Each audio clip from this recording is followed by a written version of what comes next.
Can you see my screen? Yes, we do. Now we can. Okay, great. So Ronja and I, and you are very welcome to also participate. We want to speak about the sessions in the morning, have a whiteboard session on the architectural side and as well on the code side. We need to understand all the concepts. They are in the room now. There are some people that are very ahead, some with very advanced questions. But there are, I guess, some people that are quite new in this area. Maybe you can raise your hand if you are new in this EDC/Dataspace area. So we have a rough understanding how many people we have here. So very, very interesting. So there are some, yeah, great, yeah. So 10, 11 people from 61 now, 13, yeah. So there are some new people here. So let's summarize that. And after the whiteboard session, we want to set up our local development machines. You'll find also here in the chat all the links, as you can see. So you can also start already to set up your machine, install the IDE, install Java, install Git, and check out the code. So you are ready in an hour to run your examples. Okay, great. And then Julia and I, we will guide you through the onboarding examples. We have 5, I believe. 1 to 4 is enough for 2 hours. But if you have any questions, our EDC team is helping you. We can make a breakout session helping you to set up your local machine, fix your problems together. We will check the chat. So use your chat. So we can help you. Any other questions? You also can take down your hand. So if you have any question, we can. We are aware of that. So you take down your hand here again in reaction. So you can react later then. So you can lower your hand then. So we have 89 people in the call. That's a lot. More developers I expected. So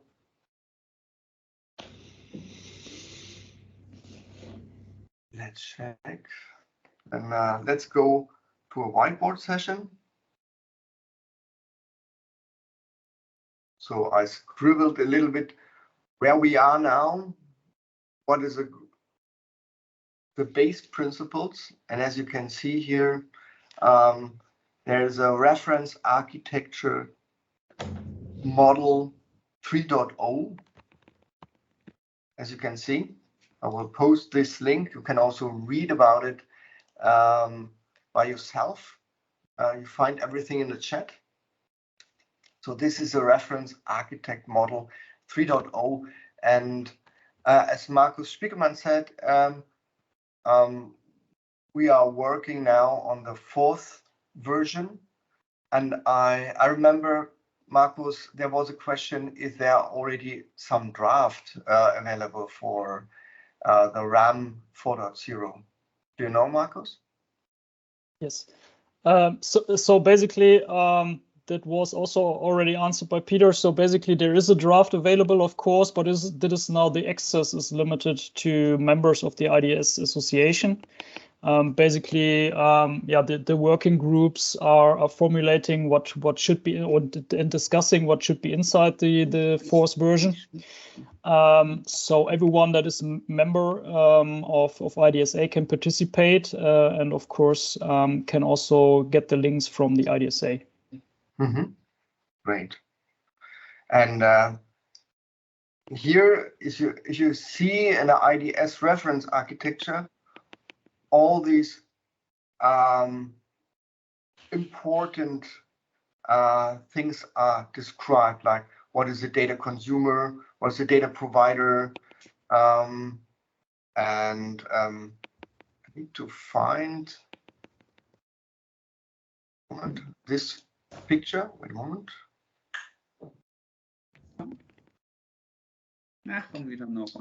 We now need to find the figure 2.4 should be. So let's take a look. 2.4. This a little bit later. This one. So as you can see, I think it was page 19 or 18 in the ramp. Oh, that's good. Thank you. 19 or 18. Yeah, that's right. Okay. As you can see here on page 19, we have here the basic of the industrial data space, now called international data space. And Ronja and I, we try to explain now together, and you are very welcome to jump in and ask questions. What is a data space? How the data spaces are connected with each other.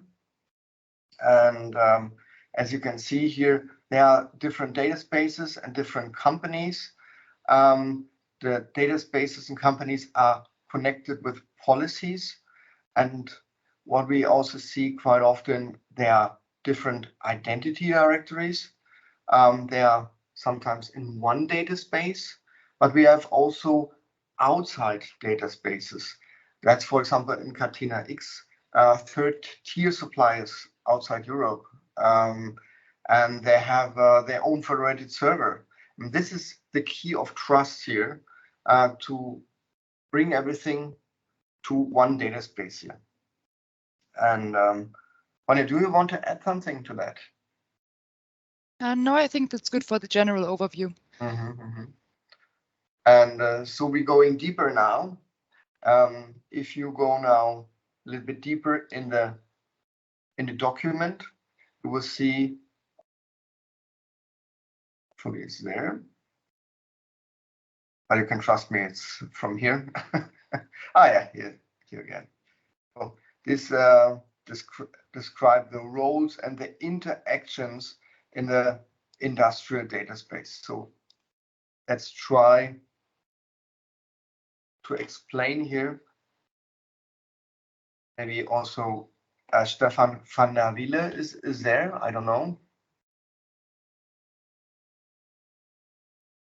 Not yet. So, but if we have questions, we also can bring in some experts in decentralized identity. So as you can see here, we have a data user and a data owner. And so we use the data consumer. And this data consumer is part of the identity provider. Let's go to this one. It's more interactive here. And so we have this identity provider, A, call it A.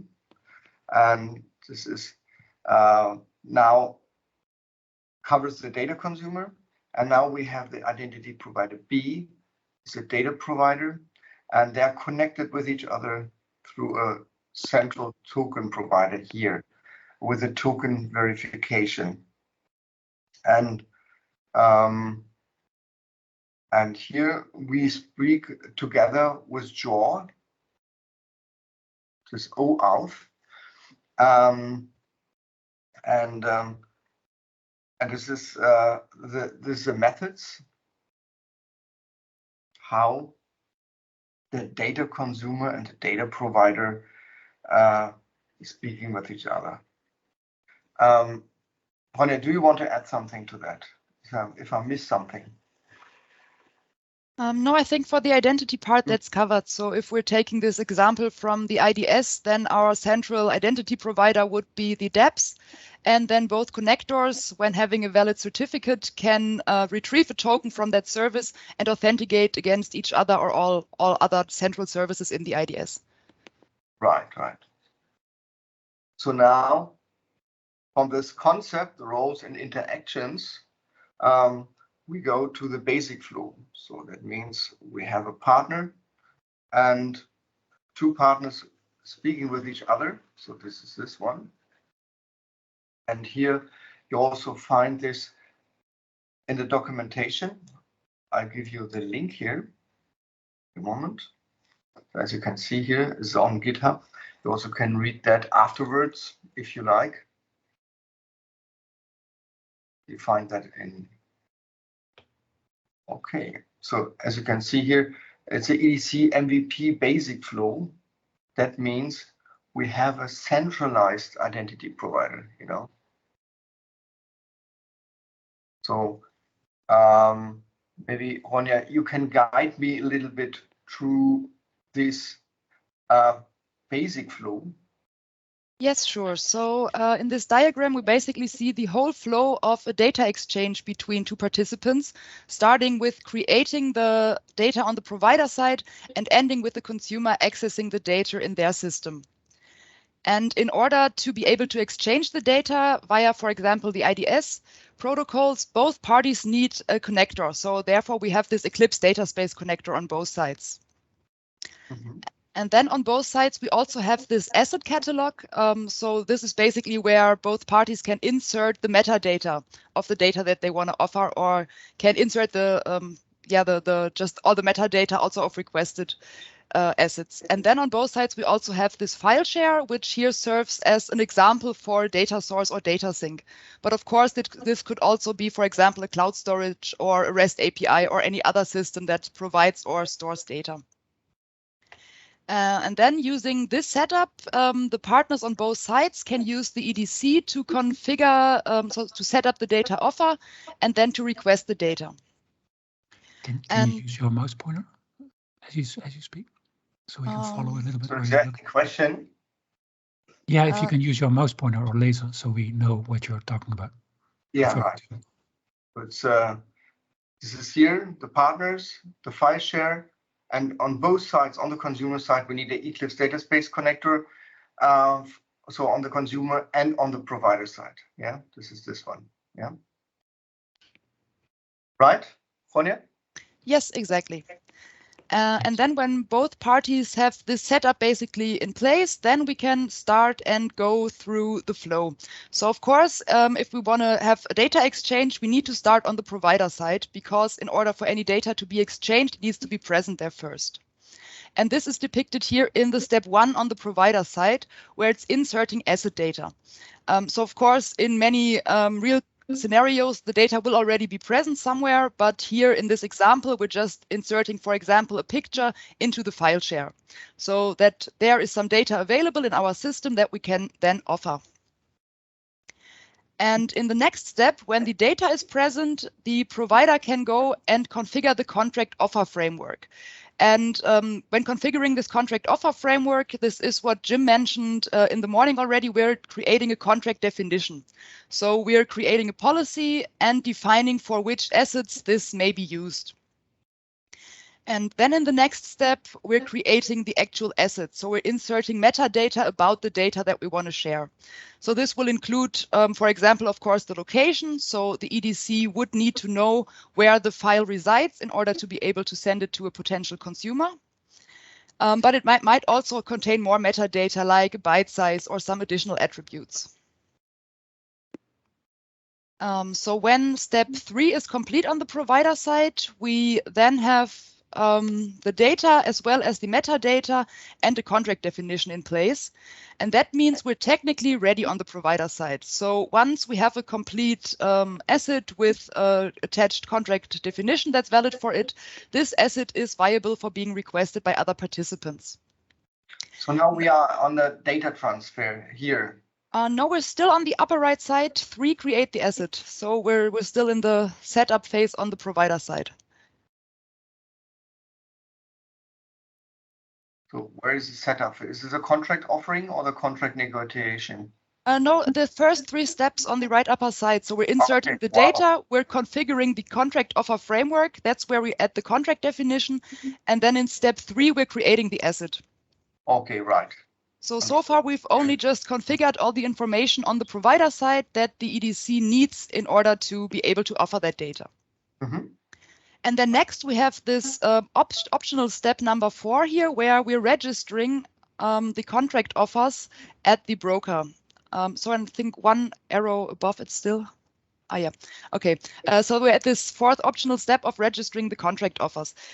Because in a quite big ecosystem, we probably will not know all the participants. And so we can register the metadata of our offers in the metadata catalog. So in the sense of IDS, that's the broker. And then potential consumers can query this in order to find available offers. But of course, as a data provider, if I already know a certain consumer, I don't necessarily need to make the offer available in the broker. Therefore, this step here is optional. And yeah, once the data and contract is inserted and optionally the contract offers are registered, we're already done on the provider side. So the EDC on the provider side now offers this one file that we've inserted into the file share there. And that means that now we can switch to the consumer side. And on the consumer side, of course, our first step is to query available contract offers. And these contract offers in the EDC always also contain references to the assets. So when you have a contract offer, it's basically a complete offer, including all the metadata. And now when we want to obtain information about what different offers are available in the data space, we can then, as a user, contact the EDC. And now we have 2 different ways to obtain these contract offers. If we already know the provider, we can directly contact it without using the broker first. But if we don't know a provider yet, we can also query the broker to get a list of available offers. And then if we find one that's interesting, can then go on and contact the provider directly. So these are the steps 6 to 9 here. In these, we're basically just inquiring the metadata so that the user can afterwards look at it and then decide which data do I actually want to request. And when they've decided on an offer, then they can go into the next step, the contract negotiation.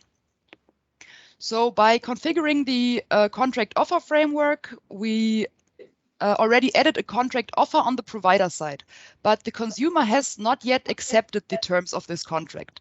And that's why we need this phase of the contract negotiation where both parties agree to the terms and create a contract agreement.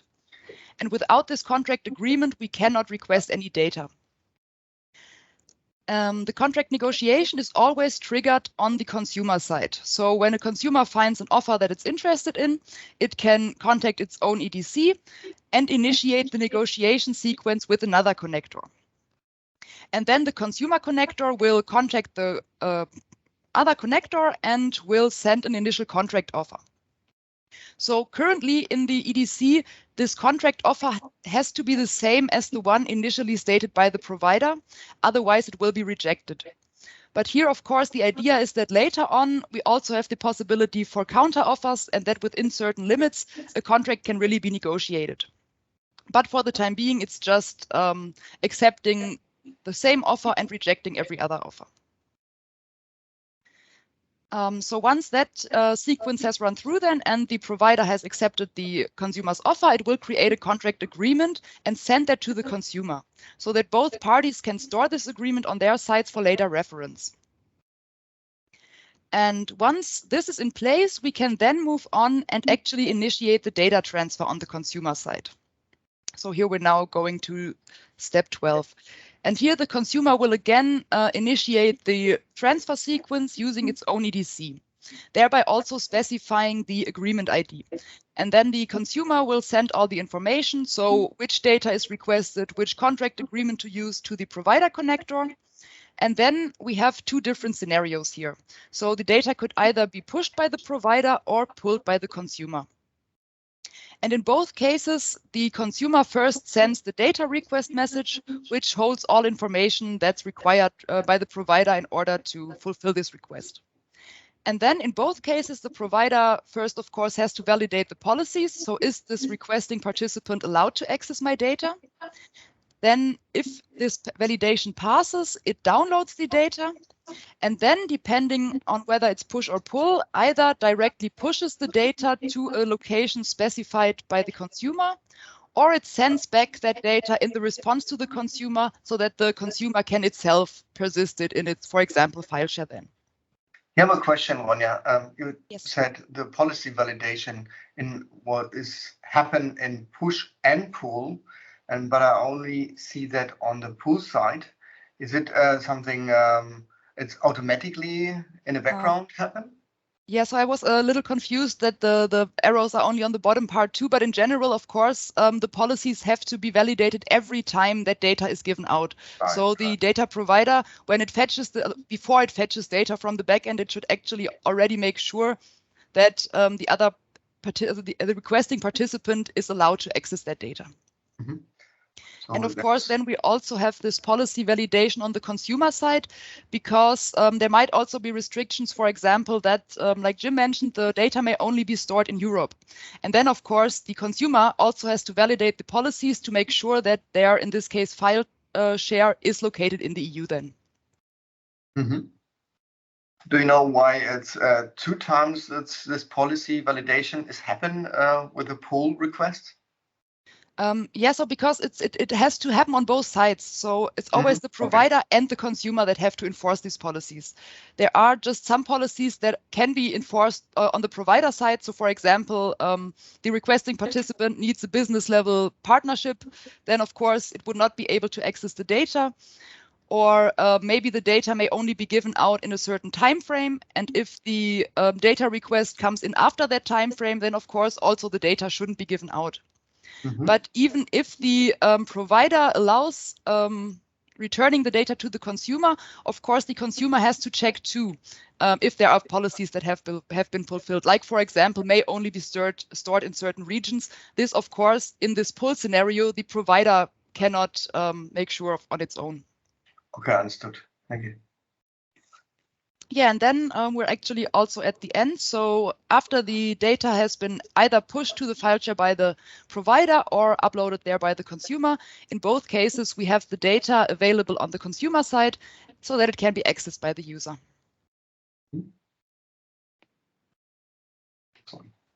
Okay. So is there any question? So I also can use the chat, so we can read the chat here. Yes, hello. Yes. Could I ask a question? Hello, can you hear me, Philip? Yep, I can hear you. One question about the contract that is being negotiated. Is there also any mention about any reward or any payment that is being given from the consumer to the provider? Or has it been taken care of, or is it mentioned, or is there a plan to be mentioned? So currently, I think in the EDC, we do not have any payment policies, but in the IDS, for example, there is a payment policy defined. So either on a buy level or on a level of regularly payments for the data. Mm-hmm. Okay, so that can be part of the contract. Yeah, that can also be part of the contract and then would just be one of the policies. Okay, do you have any place where I can read more about these payments? Is this IDS payment system or something like that? Do you have any resource? Not currently, but I can check here in parallel. Okay, yeah, I think there should be a site, I just don't have it available right now. All right, yeah, thanks a lot. That was the question. And Ronja, as I understood, these IDS payment policies you can also implement as an extension, right? Yeah, so in the EDC, of course, every policy validation function that we provide would need to be provided as part of an extension, yes. Hi, Pam here. I have one question regarding the policy enforcement. For this good example of data must not leave Europe. How can you enforce the policy that one cloud provider, for example, replicates the data for HA purposes to outside Europe? How is this enforced? So yeah, that's a good question. In general, the topic of policy enforcement is a very complex one because in a lot of these, for a lot of these policies, you have problems just like the one you mentioned, where you need to make sure that the consumer doesn't, for example, copy the data just somewhere so it leaves the system. And that's also, I think, not part of the EDC yet, but the policy enforcement enhancement is on our roadmap. And I think we will tackle this a little later on then. Thank you. It's in the milestone 2 or 3 are it, right, Vanya? Yes, I don't know which one exactly, but I think it was on the slide, yeah. Yeah, right. Okay. In the next milestone.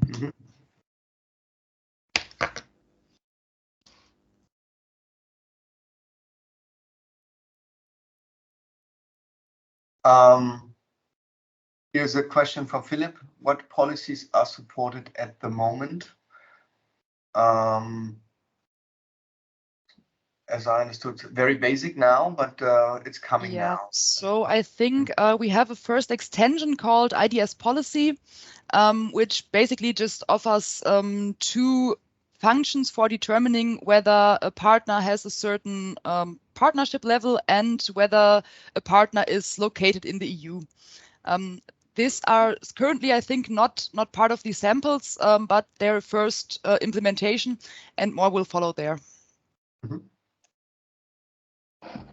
And as Jim also already mentioned, like we have this policy engine in place. So the basic code infrastructure to achieve this is there, but we of course need separate functions or classes that validate certain types of policies because all require different handling. Cool. Okay, great. So I have one more question. Please, Anwar here. You said this in the sequence diagrams, the step 4 is optional. And when the assets are not listed on the broker, then how are the consumers supposed to locate them? So if the potential consumer does not know the provider and the offers are not available in the broker, then it doesn't have a means to find out about the offers. So this, in most cases, when you want to make an offer open to multiple consumers, therefore they should be registered at the broker. But there might also be cases where a provider and a consumer already know each other and they just want to share the data with each other. Then, of course, that wouldn't have to be published to the broker. But in order to make it available to a larger group of participants, the broker would be the way to go. Mm-hmm. And this knowledge about each other has to be also maintained then in some system. What does it mean to know the provider? I was just talking in the example of 2 companies. So if we have 2 companies that are cooperating anyway, then they could also just agree and exchange the contact information of their connectors. I see. Okay. Thank you.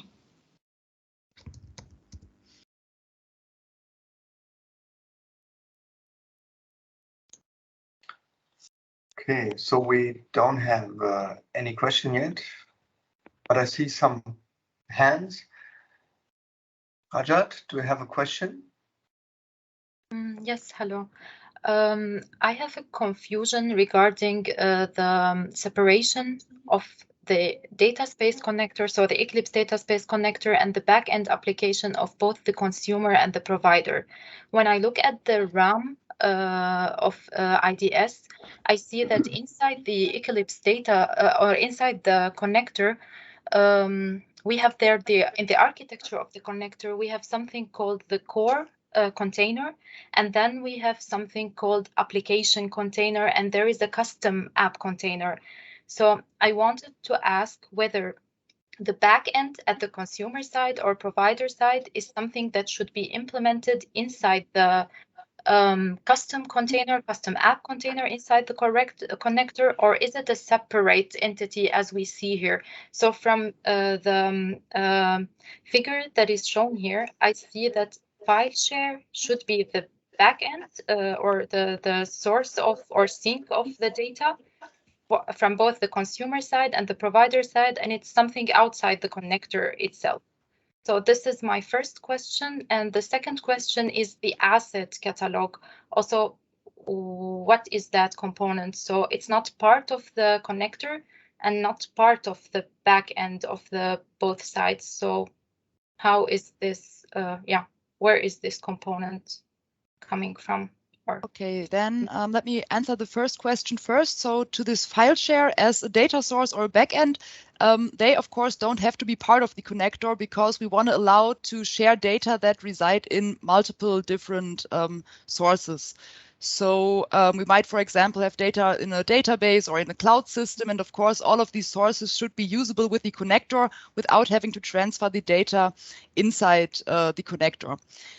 This application container or these data apps from the picture of the RAM 3.0, this is a different concept. So these data apps are just applications made to be deployed in a connector.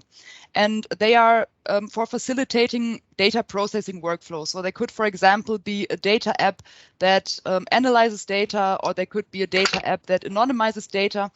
And these can be downloaded from the App Store and deployed inside the connector so that they can process data there. So for example, if a provider wants to anonymize the data before it's sent out, then it could just run this through a data app. And these data apps, because they're actively processing the data, need to run inside the connector so that the usage control can also be executed there. But the backends that act as data sources, they can also reside somewhere outside the connector. And then to the second question about this asset catalog. So the asset catalog is storage for metadata to the data that we want to offer. So in this picture here, we have the differentiation between asset and asset data. And asset data here means the actual data, so the file that's on the file share. And then with the asset that we're creating in the asset catalog, we're describing that data. So we can, for example, we give it an ID, we might give it some keywords or a description, and we also add information about where to find this file. So this is just basically the internal registry of the provider about what data is currently offered. And this is not part of the connector here in this picture because it, depending on the implementation, doesn't have to be. So in the samples that we'll see later, we're always using in-memory implementations for this. So they're just residing inside the connector application.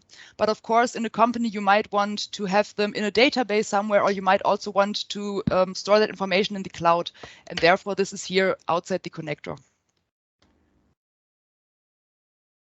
Thank you for your answer, Ronya, but could you please correct me or tell me if I got this correct? So if I am a provider then, and I already have my REST APIs that are exposing certain data, and I want to be part of a data space. So the only thing that I have to do is to install a connector. So in this case, the Eclipse Dataspace Connector, and then register my APIs somehow on the Eclipse Dataspace Connector along with the policies using the APIs of the Eclipse Dataspace Connector. Is this correct then? Yes, exactly. So I think currently there is not a REST API yet to do so, but this will also come in the future. And then you would just, when the data is already there, you would just tell the EDC the metadata. So where does it find the data? And it would internally store it then in the asset catalog.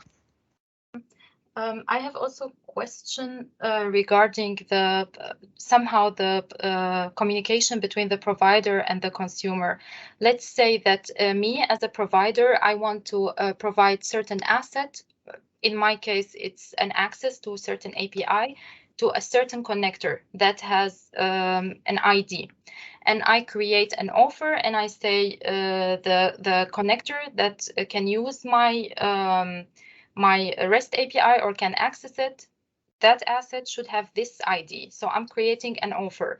If there is another consumer now, a connector that has a different ID, and they sent me the offer back and they say, okay, we agree to that. Is there a component there that checks, okay, they agreed to the offer, it matches what I have actually offered? Is there a component that would do the check that, okay, the ID of this connector actually is not compatible with the ID of what was in the offer, even though it sent me the same offer? Yeah. Yes, so there is in this part of this contract negotiation state machine, there is a validation service, which is used to validate the contract offers. So right now, I think it's still pretty basic and doesn't verify that much, but of course, this will also be enhanced. So then this validation service would take note that the consumer asking for this contract actually isn't allowed to find it. But Jim also mentioned in this morning that we have on a contract definition these two different parts for the access and the contract policy. So we have this public and non-public part. And for example, if I want to restrict a certain contract definition to a consumer with a certain ID, I could also already do this in the non-public part of that offer. And then when a consumer requests my offers, they wouldn't even see the offers that they can't use. And therefore, they wouldn't even obtain that offer to send it back. Yeah, so this is part of the IDS broker, right? So if it were published to the IDS broker, I think we haven't implemented the broker communication yet. But since these contract offers are generated based on which consumer is requesting these, I think at the broker. Either would just be the offer for the offers that are available for everybody, or otherwise, if we post all offers there, then it would still be caught by the negotiation state machine. Okay, great. Okay, let's start to make the hands dirty. So also Fabian is asking how we can start now. So as you can see here in the chat, we should start with preparing the onboard or the local machine. So let's go now to these things. So maybe one thing here. So when you have Ubuntu, everything is fine. So install Git. If you have Windows, we recommend to use WSL. And as you can see here, WSL is like a subsystem inside Windows. So you can run, for example, Ubuntu inside Windows. The only thing you need is to write down WSL install, and WSL 2.0 will be installed. You can use then like Ubuntu directly here. As you can see. Wait a second. So Ubuntu is installed then. So you can add sudo update.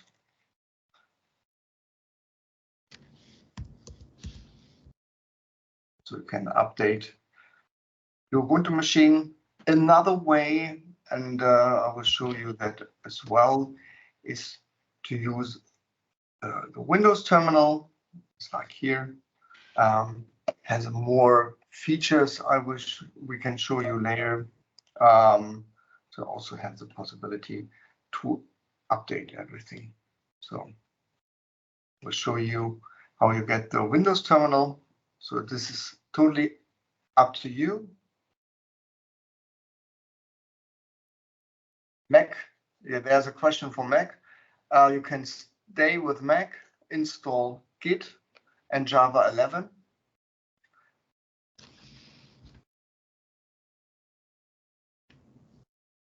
So here is the terminal, and you need to install Git. Should be installed in Ubuntu and on the Mac. So, but if you don't have it here, here's a question: why Ubuntu? Yeah, this is you can also use other distributions. No worries. I will show that on Ubuntu now. And also, please install Java 11 or higher. So we have now Java 17. This possible if you use, but as minimum, you should have Java 11. Okay.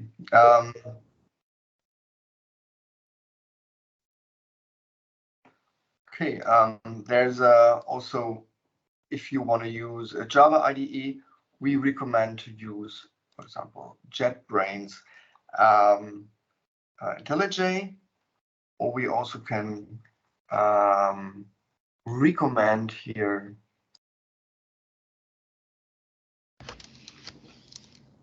for example, Visual Studio Code with the extension of Java, but it's on you. Okay, so the question is, should we wait a moment? Are you ready? Did you install Java and Git? So we have 157 people in the call, so I will go ahead. So when we go now on the EDC side, if you checked out everything, that's here, projects, you can say, if you checked out this already, you say git pull, and then get the latest repository from Eclipse Dataspace Connector. If you don't have it, let's go here.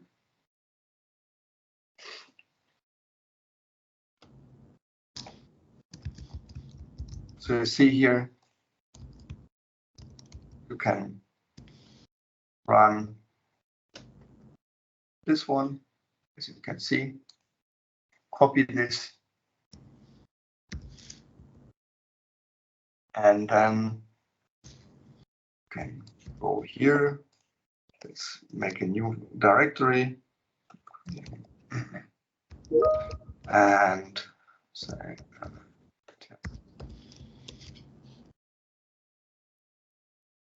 git, and then paste this, and you will see in a minute you will have the full repository on your local machine. Okay, I will copy this for you, so you only need to paste this. Okay. There's also another way. We try to do that, but I think in the next time we will do that. This is GitHub code spaces. It's very efficient, but it's not working. We need like a sandbox to do that, but this is also very interesting. If you have a possibility to use GitHub code spaces, you can develop fully in the cloud, as you can see here. Can run your whole example in a browser, but you need a license for that.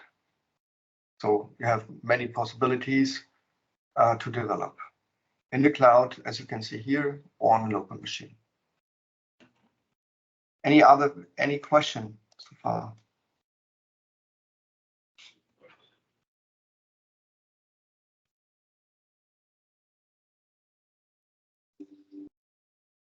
So let's go to IntelliJ. I will take over to you in a second, Ronja. I want to give you a short overview. If you have IntelliJ or Visual Studio Code, you see here the different samples. So we will start with the basic connector, go to the health endpoint or create a health endpoint, and we discuss how we configure the EDC, go to the file transfer, then we create a file transfer listener, modify the transfer process and file transport in the cloud is, I don't know, we have enough time, but here this 5th step will show you how you transfer a file from AWS to Azure. Okay, so everything you will find here in the Eclipse. Eclipse Dataspace Connector GitHub. No, there's no idea project files in Git. You don't need this. This is automatically because we are using Gradle, so everything is automatically found by the IDE. And here you find the onboarding steps. So we go through these steps one by one. As you can see here, this is the onboarding guide. You can follow in the browser step by step, and as well in your IDE. As you can see here, you find in every single connector, you find a README file, as you can see.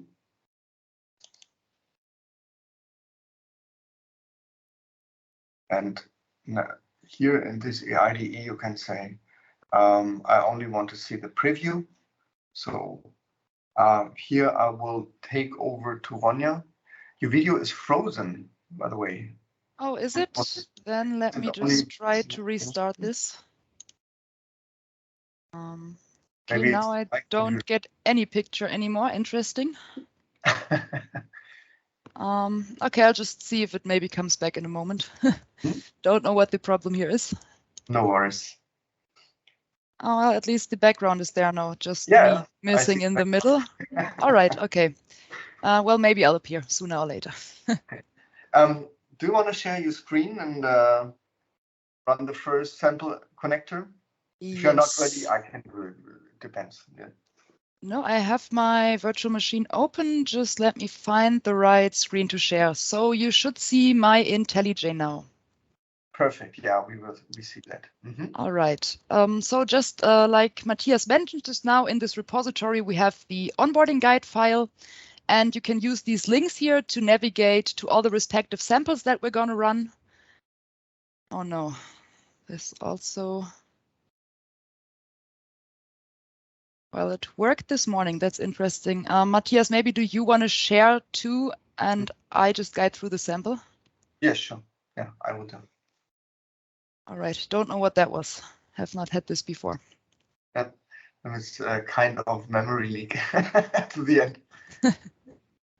And of course, this happens then during a presentation and never at another time. Try to share my screen now. It's a little bit frozen now. Wait a moment. My Teams is a little bit frozen. Hopefully in a second I see the share screen or share button. All right. In the meantime, I'll restart my IDE to see if that solves anything. Wait. Now I see the share button. Okay, now. All right, yeah, perfect. We can see the screen. Perfect, okay. So now should come this one. Okay. So as you can see now, this first example is a basic connector. Only see what Ronja mentioned. This implementation of the IDS happened in the memory, right? Exactly. So what this sample is basically about is just for us to learn what we need in order to have a runnable connector. And in order to have a runnable connector, we need two things. One is a runtime and one is a build file. Because we're using Gradle here, this is a Gradle build file in our case. And now the runtime is basically, like with any other Java program, the entry point to the application. So simply the main class. And because it's the entry point to the application, the runtime also takes care of managing the extensions that we're loading into the project. So it takes care of initializing everything and booting up the whole project. Here we don't have to start from scratch because there is an existing class called base runtime, which we can use in our samples. But of course, if you require any custom functionality to be executed when the application starts, you can also extend that class in order to get a custom runtime. But for our first sample here, we're just going to use the base runtime, so we don't have to implement anything here. We can use this as is. And then the next thing, probably more interesting for us, is this build file. Because in the build file, we specify all the dependencies that we want to use for our connector. And this is exactly this dependencies tab here in the build file on the right. And here we see that we're in total importing 5 different extensions or modules of the EDC into our connector. And the first one is the core module, because this contains, on the one hand, the runtime that we need to even start the application, but it also contains, for example, the policy engine or the state machines for the contract negotiation or the data transfer. So all these very basic features that are required in most use cases are in the core package. And now, because we're importing all the modules from the core package, we also need to add dependencies for some store implementations.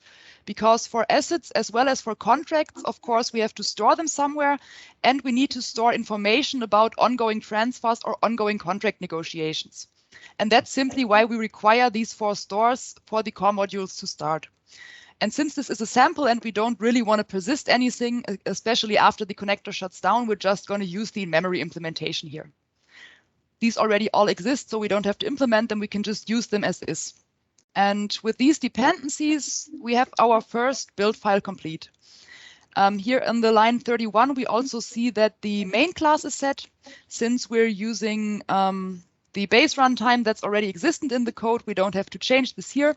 But in case you wanted to use a custom runtime, you could specify this here in the Gradle build file too. So, and since we have a runtime and a build Gradle file, we basically already have everything that we need in order to have a runnable connector. So therefore, you can execute in parallel to Matthias the 2 commands here in the middle of the README. And the first one will just build the connector according to our build Gradle file. So it will use all the dependencies that we specified when building the connector.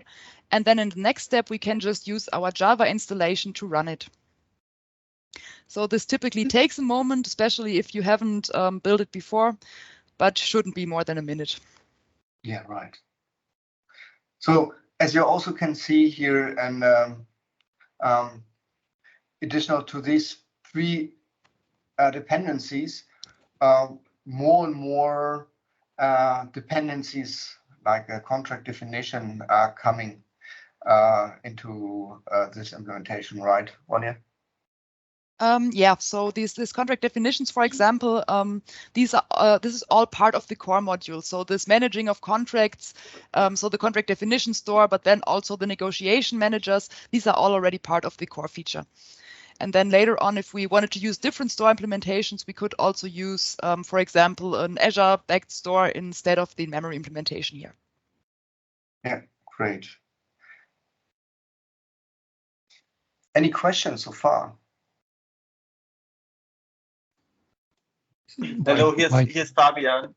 I just wrote this. Can you hear me? I just wrote it in the chat already. I actually set this all up yesterday, and I have difficulties configuring IntelliJ. I'm actually used to IntelliJ, but it's so many modules and it's all wet in my. So could you be just open? So be so nice and open your module settings. I just want to have a look how you configured it. So usually you don't need to configure that because the Gradle files describe the dependencies. Yeah, I thought so, but it's not working. I just open it like you. I just opened it like you in WSL and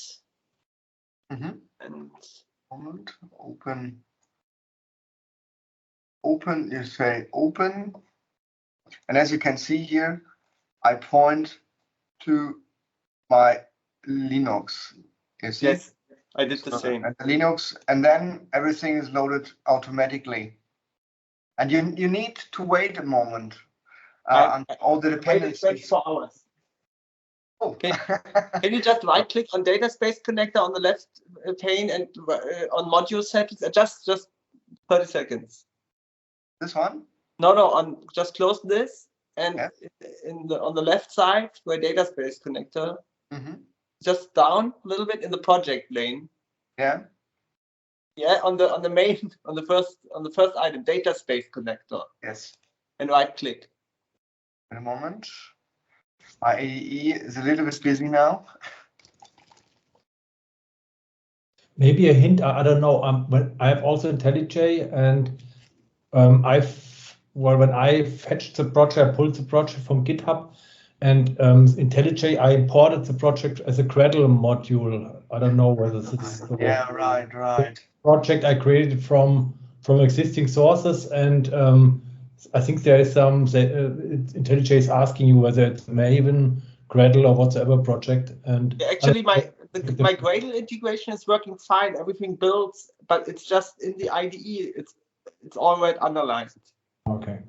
And so open module settings. Like the. Oh yeah. Thank you. Okay, it looks exactly like in my version. Okay, thank you. Then I need to figure out what's up. We can fix that later if you want. Yeah, it's I will figure it out. Thank you. Okay. As you can see now, the Gradle W is working now, and now we can start the Java. It's do nothing, so it's no listener. This is something we will show in the second step. I cannot copy this. Paste. Yeah. After the successful build, you should see the result. And as you can see on the last one, in-memory contract negotiation store. This is the last one, as you can see, this implementation. Okay, so we are perfectly fine now.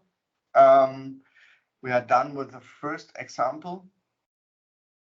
There was also a question about Java 17. As I also run this with GDK 17, it works for myself. Ronja, do you know, do we support Java 17? We should. So we're using Java 11, and since it's backward compatible, it should be just the same with Java 17. Right. It's just possibly the other way around. So 11 can't run code from 17, but 17 to 11, that should work. Right. Okay. So let's stop this and close examples. And now we go to the second example. So open the README in your browser on your IDE. This moment. And this is a little bit longer now. So let's go step by step. And now your video is working, Ronja? Yeah, I figured that out. I don't know what was wrong, but I just unplugged and replugged it. It seems to work. Yeah, so in this next sample, what we want to do is add a first piece of functionality to our connector. Because while we had a valid connector running in the first sample, we couldn't communicate with it. It couldn't communicate with other connectors. So we basically had a connector that couldn't do anything. And in this second sample now, we want to create our first extension to add some feature to the connector. We're going to start with a very simple feature here. So we just want to register a health endpoint. That means an HTTP GET endpoint that when we can call either using curl or over the browser to see that the EDC is running. And so in order to provide this, sorry. This is the right one on there, yeah? Yes, that looks good. And so in order to provide this HTTP GET endpoint in our connector, we need to create an extension. And we can create an extension by creating two things. The first one is a class that implements the service extension interface.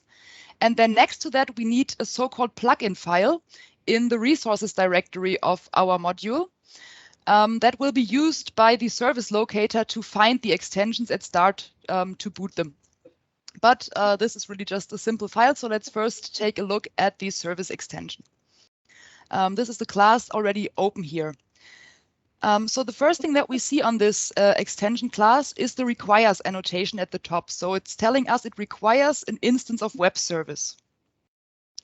And these required annotations are used to order the extensions when they're started at boot up. And by telling the connector that we require a web service in this extension, as long as we supply an extension in our build file that offers a web service, we can be sure that it's already initialized and present here in our extension. And therefore, we're defining this required annotations at the top. In turn, an extension that provides a web service would have another annotation. It would read provides web service. And thus, by comparing all these required and produces annotations, the extensions can be booted in an order so that every service is always available when needed by other extensions. And then when we're overriding the service extension interface, we implement this initialize method, which takes a service extension context as the parameter. And that service extension context is basically just a registry for all the resolvable services. And that means that extensions can either register new services with the context or can use the context to obtain services that have been registered by other extensions. And that's exactly what we're doing here in line 13. So because we defined that we require the web service, we can be sure that it's been initialized first and that a web service is available here. So we can obtain the web service by its interface name from the context and use this to register a controller. And now we have created a custom controller called Health API controller. And in that controller, we're just using basic Jakarta REST annotations to define HTTP endpoints. Let's move here. So this is our controller, right?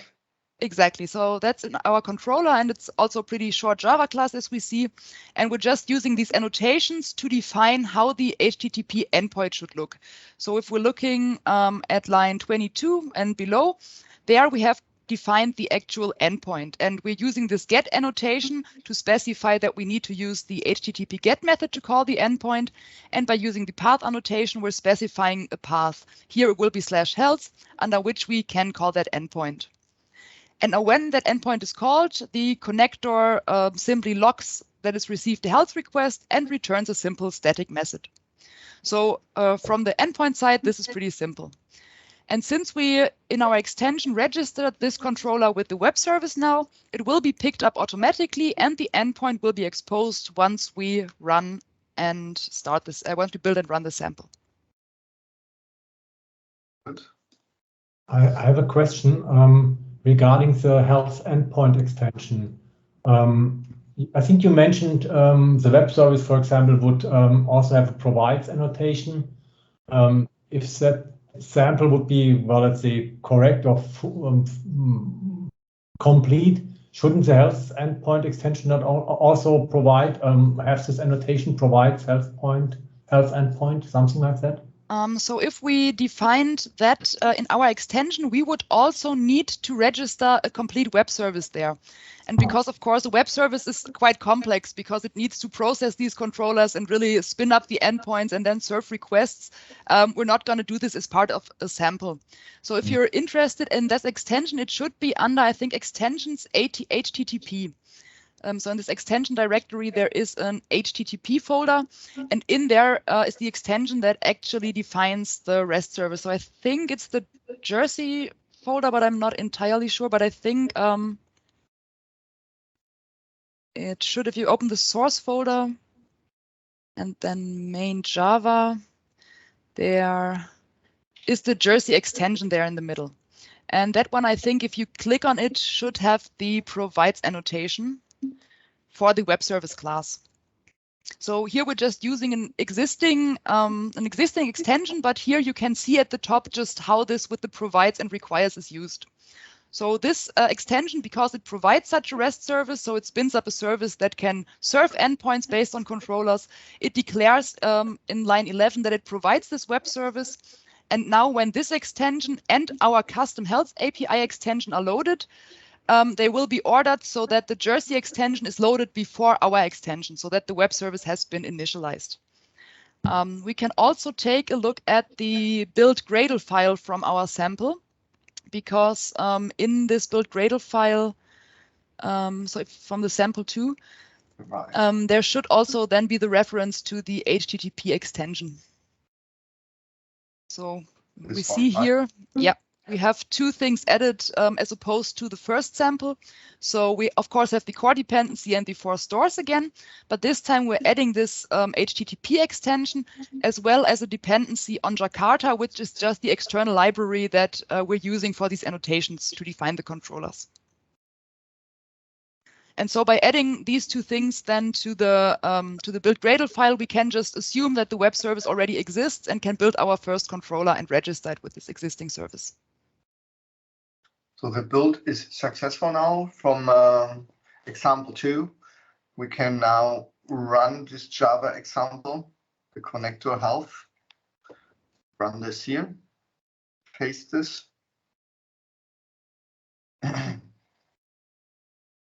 Now we already see one difference in the logs. If you scroll up a little bit, then we should see the line that the HTTP has been started on port 8181. Yeah, that's HTTP listening. And this automatically happens because we've included this HTTP extension. And now in the background, the web service spins up and starts on its default port 8181. So since we've registered the controller there, we can now just call this in the browser. And you might notice here that the path we're calling is not just health, but API/health. And that's simply because this /API is the prefix for all API paths in the EDC. So whatever controller method you might design, there will always be the API prefix in front of your path. Mm-hmm. So let's stop for a moment. So I want to know who can run now this second step. Oh, there's some. Is there any question to that? Or do you need more time? Let me know in the chat. So we will wait or take your time. I have one more question about these endpoints. Just like to have an overview and bring it all together with what you mentioned before, and thinking back to the sequence diagram that you had. And for example, the communication between the data points and like contract negotiation, stuff like that. This is basically happening through these endpoints, for example, like the ones we defined now, or are they not? Is it like just for the application layer, let's say, what we do now? No, they're also working via controller endpoints. So we have these extensions for IDS multipart already. And there we also define just a controller with an endpoint to which IDS multipart messages can be sent. Mm-hmm. Okay, good. And these endpoints, they are basically inside these core classes and so on. They are already defined and are automatically exposed when you run the controller. No, they're not part of the core classes. So in the core module, we don't have any outward-facing API or communication protocols. But we're going to see in the 4 sample, because there we're actually transferring a file between 2 connectors. We're just going to use the IDS implementation, so the existing extension there. Mm-hmm. And then we don't have to do anything further because this extension already exposes the endpoints. So once we load this IDS extension, the connectors are capable of communicating via IDS multipart messages automatically. Mm-hmm. All right. And regarding the protocols that are used for communication, we're looking now at HTTP. Is there also like some thoughts about, I don't know, some publish subscribe method, MQTT protocols and stuff like that? So I don't know in detail what we plan there, but in general, of course, the idea behind such an extensible software system is that you can also use different communication protocols and you can just plug them in or use them side by side. So there will definitely be more available communication protocols in the future. All right, thanks a lot. You're welcome. Yeah, and I see in the meantime, already we see that our sample has worked. So we've received the health request, the connector locked. So all of this looks successful. Good. Oh, yeah, I have a general question because Gradle is quite similar than Spring. You see, you have these dependencies, and as I remember, you had Spring before, but in an IDS. So in the Dataspace Connector, we were using Spring, though Spring is something different from Gradle. The Spring is basically a framework that we can use, for example, to set up such controller classes. Gradle is the underlying build tool. In the DSC, we used Maven as opposed to Gradle. But there we also had this one file in Maven. It's called the POM, and it's XML instead of this format. But basically, you still just write down which external dependencies or other project modules you want to load. So even though the notation is different here, it's basically the same that's happening. But you still use a Maven repositories locally, right? Yeah, so of course with Gradle you can also access the dependencies or the artifacts that reside in the Maven repository. So in the end, I think also what happens is pretty similar. It's just a very different notation of the same thing. But basically we just define which dependencies to load and tell Gradle or Maven how to build the application, and then it will use these dependencies to build a runnable application out of that. There's some hands up, like Fabian. Do you have a question, Fabian? Yes, just a quick question. Can you please, in 2 sentences, again say what the core is? The core, because from now what I just have seen, it looks like a web framework. You just use the core to create a API endpoint, which is just giving out a string. No, so technically we did not use the core to create this controller. In this build Gradle file that we're seeing here in line 31, we're adding the HTTP extension. And this is the extension that provides the web service and allows for registering controllers. So if we're only using the core, then we would not be able to register a controller without defining our own web service. So what we have in this core module is on the one hand, the run side and the classes that are required to load and initialize the extensions. And then we have, I think it is transfer, policy, and contract in there. So we have the basic infrastructure for the state machines, as well as the policy engine. But in this core, it's also really just the base frame for these things. So we don't have any outward facing communication. So for example, even though we have the means to perform a contract negotiation in the core, we don't have any means to send out the messages. So if we're just using the core, we can actually neither transfer data, nor can we do a contract negotiation. So we always then need other extensions to provide more functionality like communication protocols to that.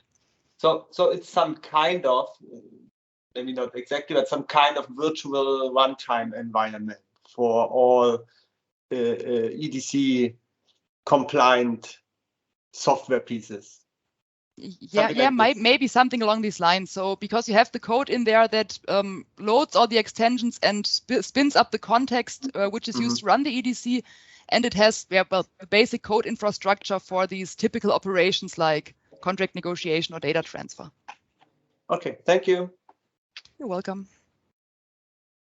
There's no hand anymore, so I think there's also another security support. Okay, there's another question from David. Thanks. Indeed, my thought was that's a security support consideration, and I read that 17 is also LTS. Yeah. The long-term support. You can run with Java 17, right? Yeah, that's a side discussion. Thanks. So good so far. I think we can close now this example 2. Close that and open now the onboarding example 3, as you can see. And here we talk about configuration. Let's start.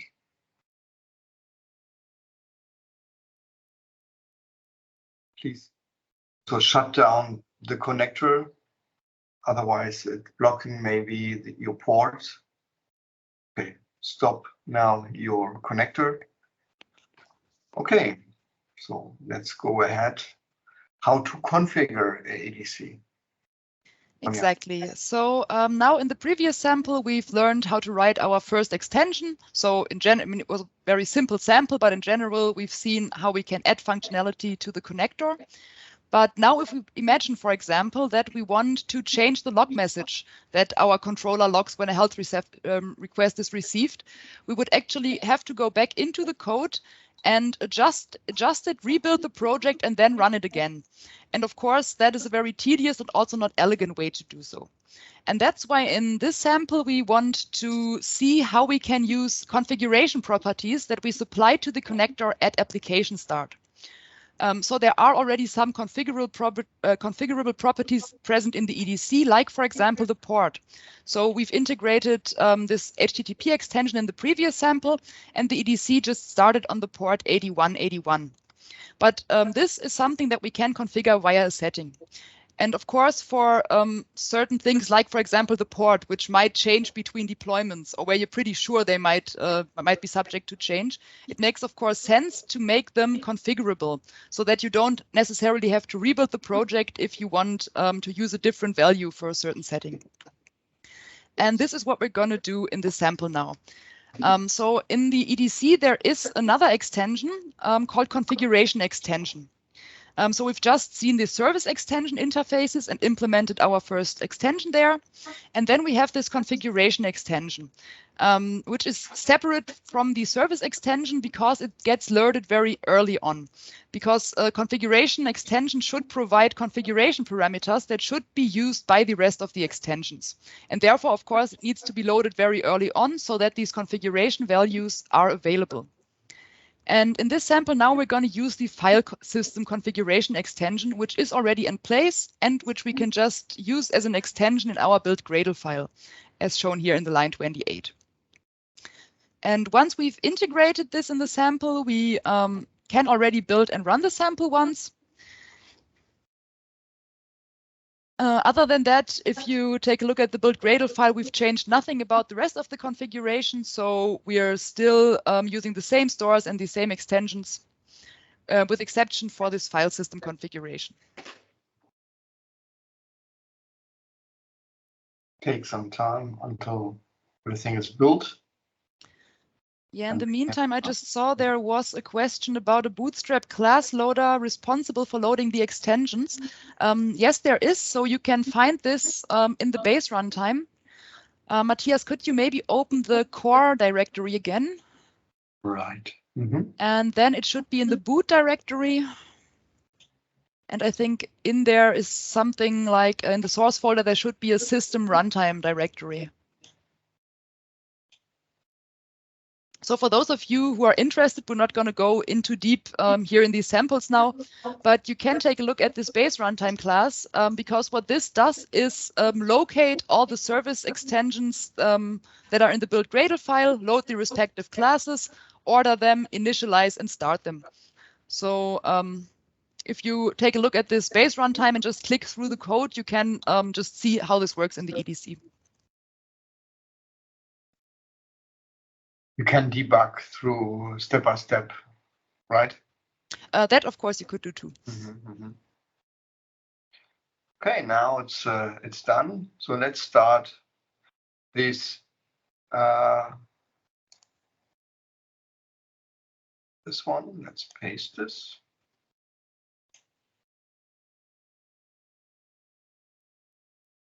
Yes, and now when we run this connector, we will see the very first line of the logs that is logged by our configuration extension. And it's just telling us that it couldn't find the file and thus is ignoring this and not loading any configuration. Because we don't have a file called Dataspace Connector configuration.properties in our in the directory where we're running the project, because this is the default location where the configuration extension will look for the file if we don't supply an additional value.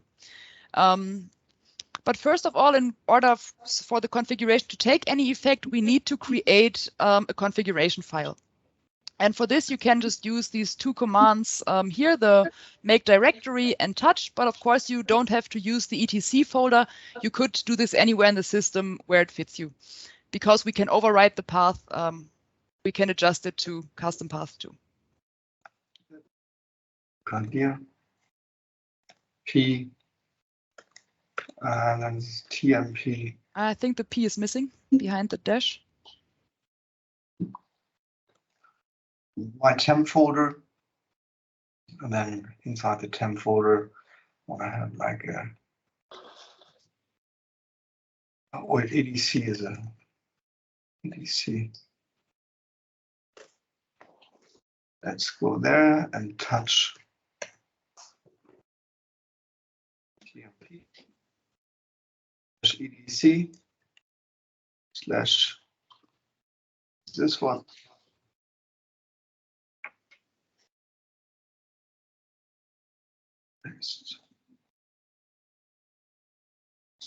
So once we've created the file, we can then add some properties to this. You can either use a command line editor here like Nano or open it in any other editor of your choice.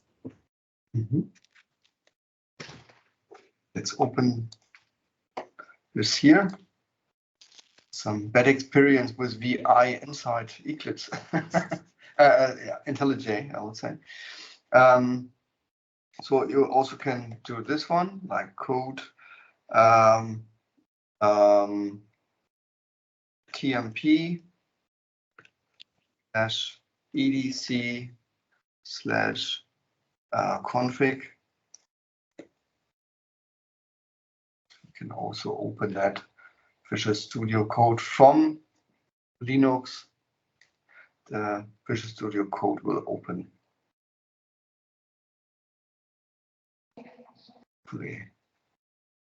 It's coming soon.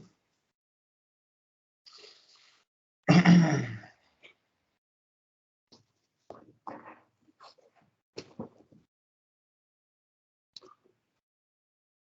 takes a while. It's better to have more than 16 gig, to be honest. Let's wait. Let's check what we have to do now. Put on my other screen.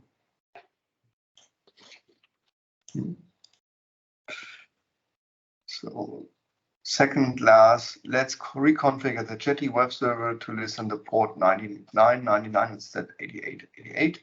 Open the config properties. And at first, this one. Exactly, and by adding this property, then we're reconfiguring the port, and we can do that because in the web service that we're using, this is made configurable.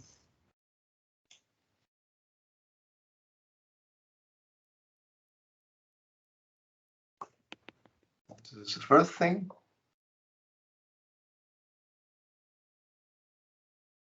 Second, here, this is. We want to run this one, then we point to this one and run the sample. Okay. Exactly. And this time you can see that the command is longer than before because we're overriding this default location in which the configuration extension is looking for the properties file. And we do this simply by using this -d edc.fs.config. Now I stored that in a different folder. Should work like that. Check again if it's stored. It wasn't stored. Now it's stored. Okay. Example 3 configuration. You see it's listen on 9191. I'm going to take this property file. And it should. No, we don't see this, isn't it? Yeah, Only exactly. It would have been the never. first line, but instead here it just says that it's initialized the configuration. And plus that we have the port 9191. That means the file was picked up and we have successfully configured the port of the EDC. But of course, this is now only the first step towards configuration, because of course we don't only want to override existing properties, but we want to be able to write code that uses configuration properties so that we can make parts of our own code configurable from the outside. And that, I think, is going to happen in the second part of this sample. So simple, now we add a new line to say, okay, this is, for example, my log prefix. And for example, we have a special connector extension, right? And this extension called, for example, extension 123, yeah. So we have this, we find everything in a log prefix from this extension, right? We're going to use this in our controller now from the second sample to make the log message there configurable and prefix it with exactly the value that we're giving here in this file. Okay, let's go. And looking at the code of the sample 3, we can already see that it is very similar to the one from the second sample. So we've basically just copied the extension and the controller class. But this time, if you open the extension, we've added the reading of the setting there. We need to open the health endpoint extension, right? Exactly. And here we can already see it looks pretty much like before, but this time in line 14, we are reading a setting from the context. So what the configuration extension does when it's loaded is just add all the settings it finds in this properties file into the service extension context so that the settings can be accessed by all other extensions then. And therefore, same as with the web service, we can just obtain this log prefix setting from the context and then hand this over to our controller. And here's something I can read. Is that necessary? This? No, I think we need to update the README there. That was the old version of the requires annotation. So before we had that annotation, we defined the same thing in methods. Okay. But so basically, it's just replaced by the requires annotation. And here's a log prefix. So we've defined the name of the sample as a constant at the beginning of the class, and it just has the same name as the property that we put into our file. So EDC samples 03 log prefix, and then we're handing that name over to the context to get the respective setting. And the second thing that we're using here in this get setting method is the string health at the end, which here serves as a default value. Because of course you can't be sure that everyone who will use an extension will also remember to add all the properties. And if it's a property like, for example, a log prefix, we can just give a default value instead so that the default value is used if the setting is not present. Right. And then we just give this log prefix to our controller. And if you want to open the controller again, it also pretty much looks just like before, with the exception that the log message, when the endpoint is called, now also contains our log prefix. Check. So there in line 21, this time we're formatting this string and inserting the log prefix into this %s at the very beginning. So that means when we now run the connector again with our additional property and call the health endpoint, we should see our custom prefix printed in the logs. Okay, right.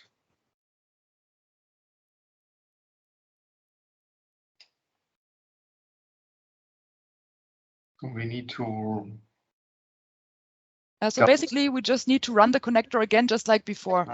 So because we didn't change anything in the code and we're using, so we don't have to rebuild it. And since we're using the same properties file, you can just rerun the same command once the file has been updated. This one, right? Yes, exactly. Okay.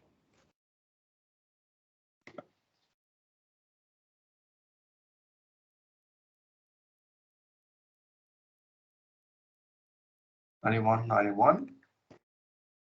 So we should also can access that, right? Exactly. Can do the same call as before, but this time you need to exchange the port because the connector is running on a different one.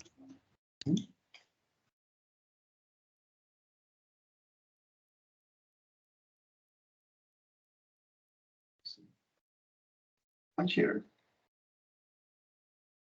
I think we only see that in a log message. Exactly. So the prefix will just be in the connector logs. If you open the terminal now, then here we see that our log for received a health request is now prefixed with our custom log prefix. Right. Perfect. Okay, so we are done now with the onboarding step 3.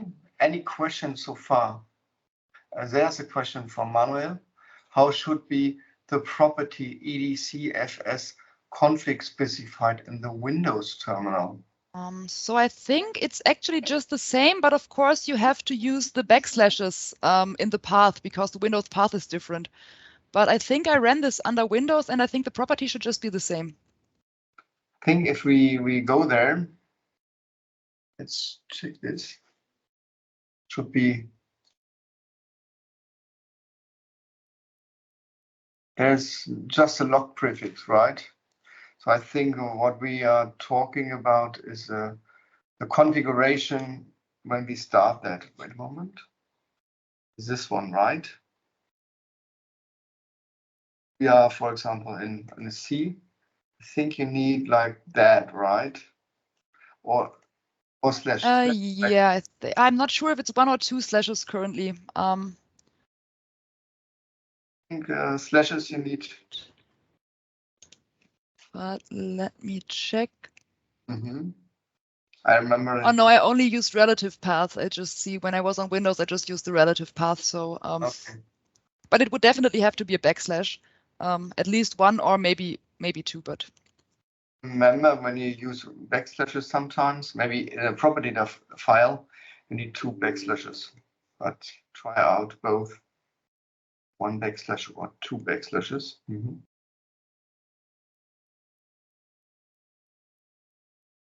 Manuel, do you want to check if it's work for you? Yes, just give me 1 second. Starting my IDE in Windows. Oh no, but I just found an old run command here too, so I'm always just using 1 backslash, and that wasn't the problem.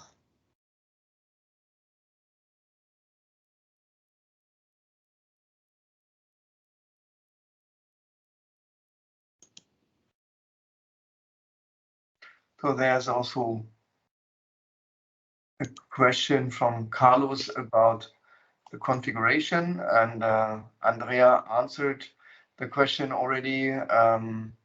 At this moment, the configuration is static, so it cannot be modified at the runtime. I think in the future we will change that.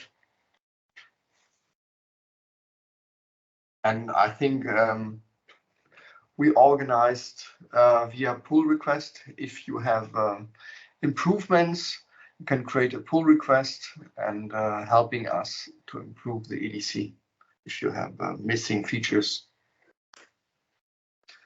Sebastian, you have a question?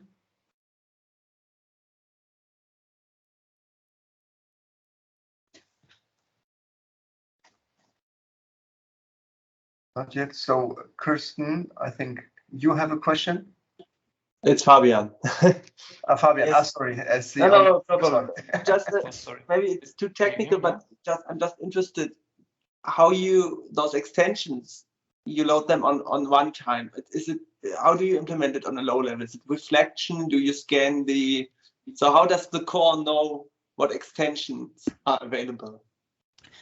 So for this, I think it's called Service Locator, which is a class or concept that's already part of standard Java, actually. And this is exactly what these plugin files that were mentioned at the beginning of sample 2 are for. So when we are opening any one of our extension modules, we always have this resources file under resources meta-inf services. So should actually be in any directory where we have an extension. There should be the resources folder under source, and I think then main resources it would be. So if you open the source folder, main resources, yeah, and in there we have this meta inf services directory. And now the service, the file that's in the services directory always has the fully qualified name of the service extension interface as its class name. And then the content is just the fully qualified name of the class implementing that extension. And then we, in our build Gradle file, we define which extensions to load. So when the connector jar is built, all the extensions we defined there are integrated into that jar. And then when the EDC boots up, it uses the service locator mechanism and looks for files with the name of this fully qualified service extension interface. And then it reads the name of the class to load from the file and thus loads the extension. Okay, and so it's if you write an extension, it doesn't have to be in the same repository. I can make a completely new Gradle project, build it, and put it as an extension. Exactly. As long as you then reference it in the build Gradle file and it's available for Gradle as at build time, then because it could be integrated just in the same way. Because I assume it's not, now there are a lot of extensions right here in the repository, but I guess the general idea is you don't have everything in here. Yeah, of course, because there might also be a lot of extensions that are probably specific to some use cases or to some companies. And of course, it wouldn't make sense to put these into the EDC repository directly. But you can just use from external repositories the extensions as long as they're available for Gradle at the build time. Thank you. You're welcome. Fabian. Sebastian has a question. Yeah, sorry, can you hear me now? Yeah. Yes. Okay, perfect. Sorry, then that was just a mic issue. I have a question about the general module structure, because in your sample you are using the get setting method from the service extension context, which is located in the SPI module.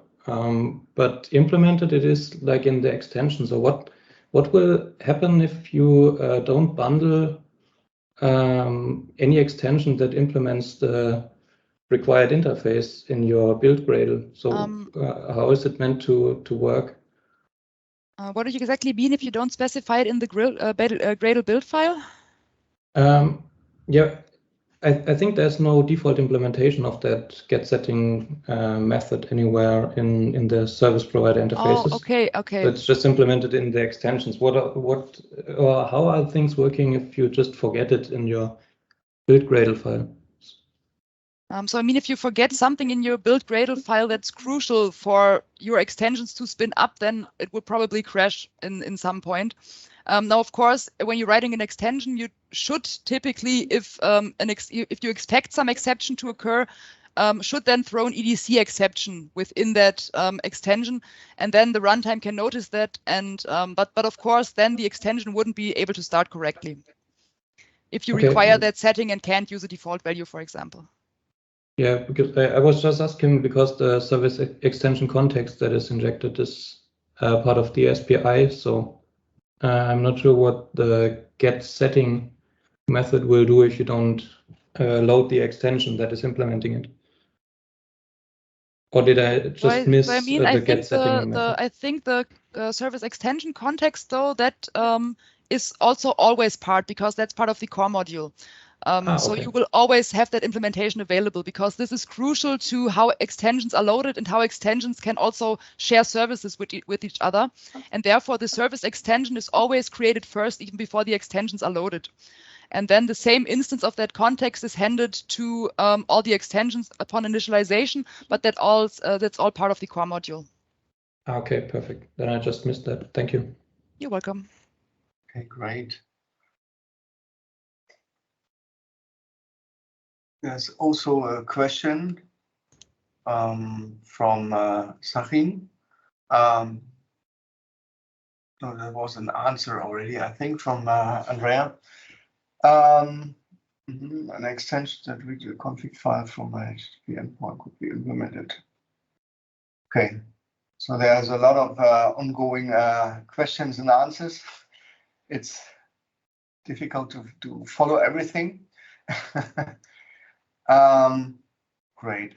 I think, what do you think before we go to sample 4? 0, 1, and 3. I think this is something. And then maybe if we have some time, let's have a coffee for 5 minutes, get some bio break. Now it's nearly 2 hours coding. And then we have 1 hour more left until 4 o'clock. So let's have a 5 minutes break, and then we'll be back in 5 minutes. What do you think, Vanya? Yeah, sounds good. Okay. Probably perfect. also good, so there's no information overload here. That's great. Okay, so we will be at, yeah. I will stop and restart the recording so it's later easier to handle on the upload and that we can cut out the break. Great. Perfect, thank you. Thank you, Peter.